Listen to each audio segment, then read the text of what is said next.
sedation. The indications for procedural sedation is usually to undertake some form of treatment, whether that be suturing a patient that's particularly averse to being sutured, arterial line insertion.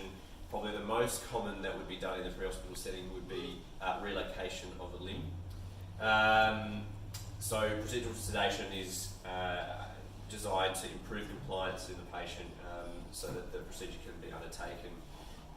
So it can also be used in other procedures that cause pain or stress, such as cardioversion or pacing, and also to maintain a intratracheal tube. So a scene risk assessment obviously must be completed as with any other airway intervention or procedure that has airway risks. So with this, we're going to make sure, like we had before, that we've got 360-degree access to the patient, that we've got all of our airway equipment prepared. So we have our bag and mask, we have our basic and advanced airway adjuncts, our emergent airway, surgical airway adjuncts, high flow oxygen monitoring equipment as well. So we would want to get a set of baseline observations first, have the patient connected to monitor including end-tidal CO2, obtain their blood pressure, heart rate, oxygen sats, end-tidal CO2, respiratory rates, and try to also use high flow nasal oxygenation to try and keep those sats up nice and high. We also, as with any other patient that you would come across, want to make sure you've got a thorough history and an awareness of any medications that they take, because you could have drug interactions, and you also want to be aware of any allergies or how they've dealt with anaesthetics in the past if they've had them.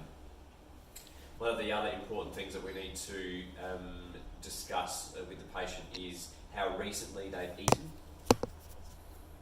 We need to establish if they have had any large meals prior to the procedure or the sedation being administered.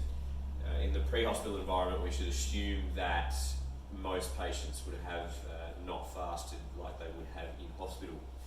So, bearing that in mind, there is always an increased risk with pre-hospital procedural sedation in the unfasted patient, and hence a thorough airway assessment and a safety plan should be undertaken. Oxygen, as we were saying, should be used throughout the procedure. Most of the time the sedation should be light enough that the patient can ventilate for themselves, but in the instance that they can't, a bag and mask should be appropriate. So here we have our high flow nasal oxygen with end-tidal CO2. We also have our bag and mask ready with end-tidal CO2 there as well, which we can use to provide supplemental IPPV and oxygenation. We've also got intravenous access, which we can use to administer the medication and manage blood pressure with fluid and so on.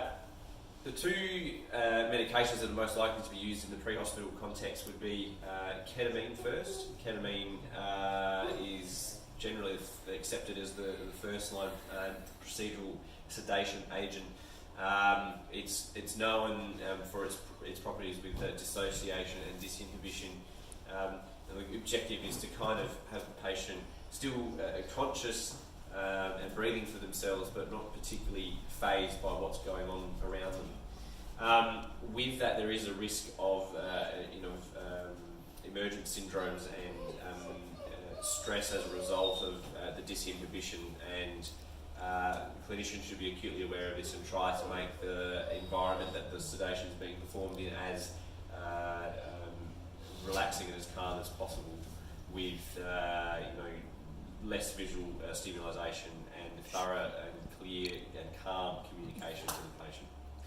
Dosages, we look at about 100 micrograms or 0.1 of a milligram per kilogram up to a maximum dose of 10 milligrams. However, usually sedation can be achieved, appropriate sedation can be achieved without having to get to that 10 milligram cap.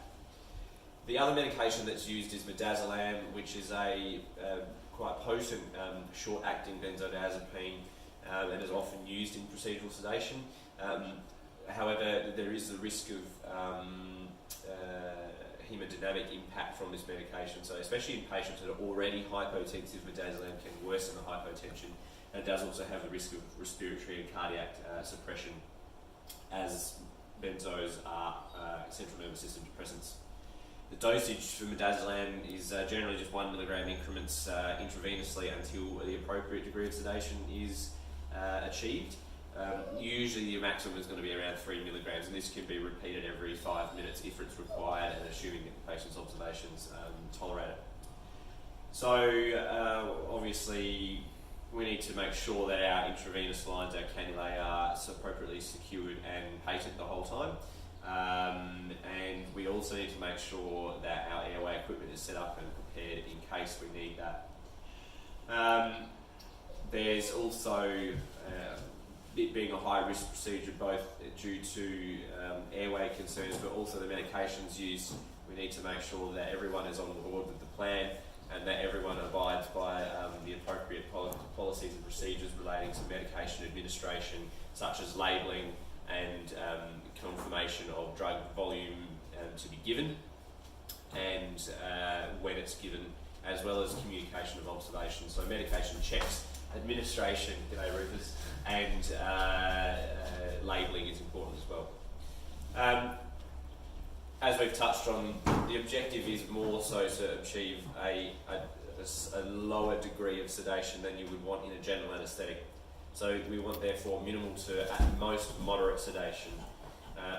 Minimal sedation is going to be evidenced by an anxiolytic effect from the medication, but there is no real adjustment of the patient's sedation score. Whereas moderate sedation, you may see a slightly decreased level of GCS, but an easy response to verbal and light physical stimulation. In the event that you do end up with a deep sedation situation where a patient's GCS is quite low and they're reasonably obtunded, only responding to quite firm or painful stimuli, this is where you're at an increased risk of airway challenge, and therefore they need to be monitored quite thoroughly for respiratory issues. Moving on to the considerations for procedural sedation, it's obviously, like we said, it's a high-risk procedure where you need to be assured that you're using it for the appropriate reasons. For example, managing a relocation where the patient's presentation is likely to make doing that relocation either extremely challenging or untenable if they're not easily convinced to just undertake it with normal pain control measures. The nasal oxygenation therapy can be continued at high flow, or it can be supplemental. Sometimes you may need to use a bag and mask, and sometimes you may need to use a non-rebreather mask. It's obviously important to continue to monitor trends in respiratory rate, end-tidal CO2 and SATs. So there are some contraindications. Existing hypotension, like we discussed, especially if midazolam is the agent that you're going to be using, is a risk. If the patient's GCS is abnormal for them currently, or it appears to be trending downwards, is also a problem. And a significant degree of hypoxia needing supplemental ventilation is also a challenge. Difficult airway or a compromise to potential airway due to the sedation effects is also a risk. And if the procedure that you're trying to undertake probably needs surgical intervention in hospital, then there's no point in trying to do it pre-hospitality. And also, if we are aware that a patient has very recently consumed a large meal, then we shouldn't undertake the procedure. So we need to remember to document our patient's compliance, the effectiveness of the sedation, how much oxygen we've had to use, if we've needed to perform any airway interventions, if there was any significant decline in the patient's presentation, and the reason and the rationale for why we decided to undertake procedural sedation, and if it was ultimately successful.